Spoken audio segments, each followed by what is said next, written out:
Hey there, hockey lovers across the United States and Canada. Pat Strawn, along with my sweater brother right here, Rhett McGibbon, here to give you another matchup preview. And Rhett, the Flames just came back from a great 4-game road trip where they not only took off the Crimson Tide, but then they also were able to beat the Rhode Island Rams. Yeah, anytime you can go on the road and win all 4 games, that's a quality road trip. You know, obviously you go to Alabama one weekend, you take both there. You go to Rhode Island, not an easy place to play. No. Rhode Island plays well at home.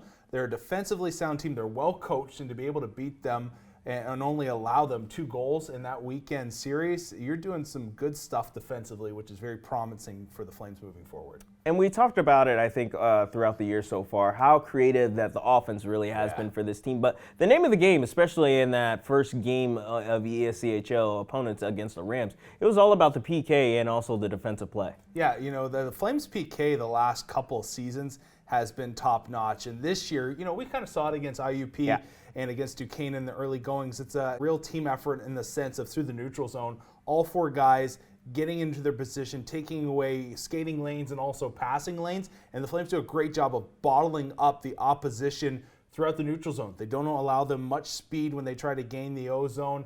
And really, a lot of teams have struggled to set up against Liberty in the offensive zone and get their power play going. So Liberty has been doing just an amazing job when it comes to the PK.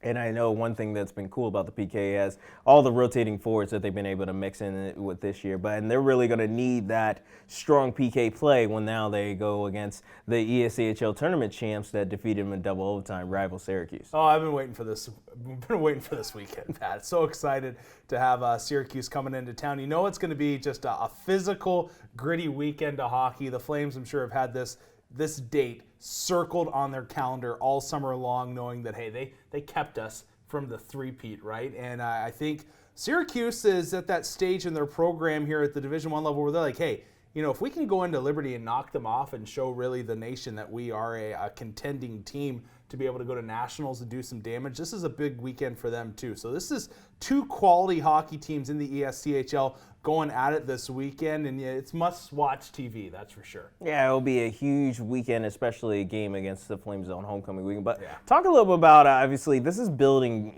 right now they're in the midst of their gauntlet against a bunch of ranked teams. Yeah. How important is it not only to continue establishing yourself right here at home and against a conference foe, but then you get on the road and you got to go play Adrian? I think it's one of these scenarios where you just want to go one game at a time. If you start to look big picture, the task can look a little daunting. Yeah. And at this stage, you know, I just focus Friday night against Syracuse. Let's win the special teams battle. Let's, you know, win the 5-on-5 battle. And obviously you're going to come away with a win if you do that. And then each and every game, it's going to snowball, right? Your product is going to get bigger and better each and every game. And I think if you can do that and then eventually take that into Adrian, which is still, you know, you still got some hockey to play before then, you're going to be in good shape. But you're going to have your hands full this weekend against Syracuse. They, like we've said, and we say this a couple times a year, coming into the LaHaye Ice Center on a Friday and Saturday night is the equivalent of Hockey Night in Canada, you know, in the NHL.